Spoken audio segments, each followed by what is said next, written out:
happy to join with you today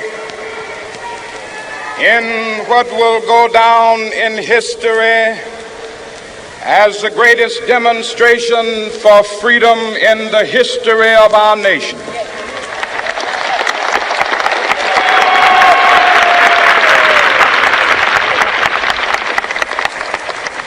Five score years ago,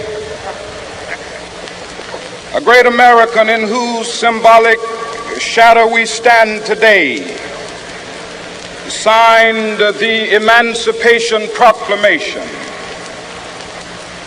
This momentous decree came as a great beacon light of hope to millions of Negro slaves who had been seared in the flames of withering injustice. It came as a joyous daybreak to end the long night of their captivity. But 100 years later, the Negro still is not free. 100 years later, the life of the Negro is still sadly crippled by the manacles of segregation and the chains of discrimination. 100 years later, the Negro lives on a lonely island of poverty. I have a dream that one day this nation will rise up and live out the true meaning of its creed. We hold these truths to be self-evident, that all men are created equal.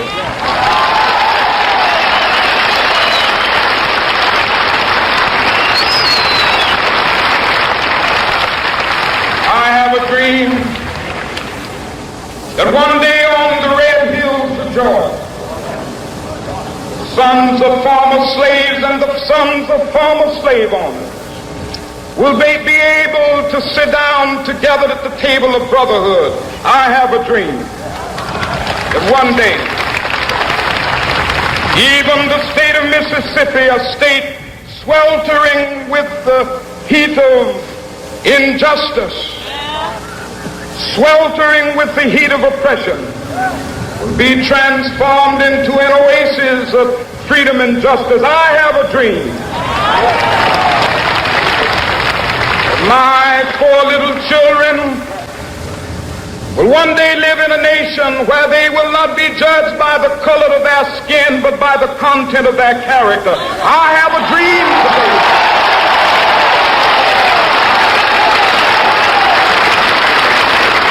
I have a dream that one day, down in Alabama with its vicious racists, with its governor having his lips dripping with the words of interposition and nullification. One day right there in Alabama, little black boys and black girls will be able to join hands with little white boys and white girls as sisters and brothers. I have a dream today.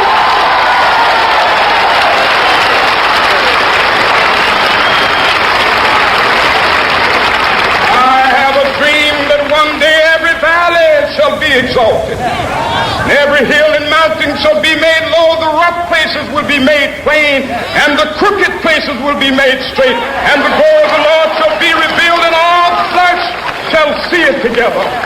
This is our hope. This is the faith that I go back to the South with.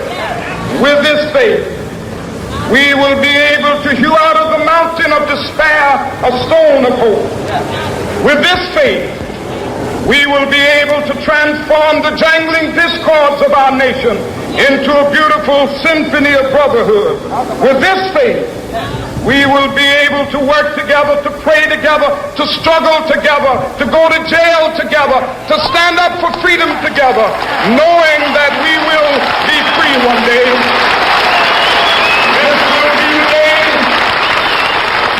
This will be the day when all of God's children will be able to sing with new meaning, my country, tears of thee. Sweet land of liberty, of thee I sing. land where my fathers died, land of the pilgrim's pride. From every mountainside, let freedom ring. And if America is to be a great nation, this must become true. And so let freedom ring. From the prodigious hilltops of New Hampshire, let freedom ring.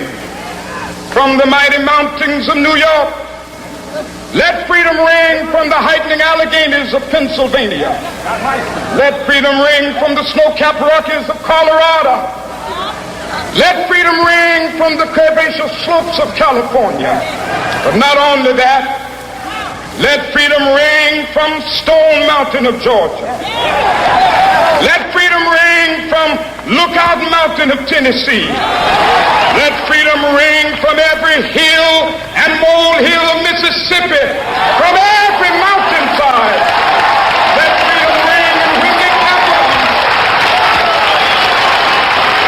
when we allow freedom ring, when we let it ring from every village and every hamlet, from every state and every city, we will be able to speed up that day when all of God's children, black men and white men, Jews and Gentiles, Protestants and Catholics, will be able to join hands and sing in the words of the old Negro spiritual, free at last, thank God Almighty.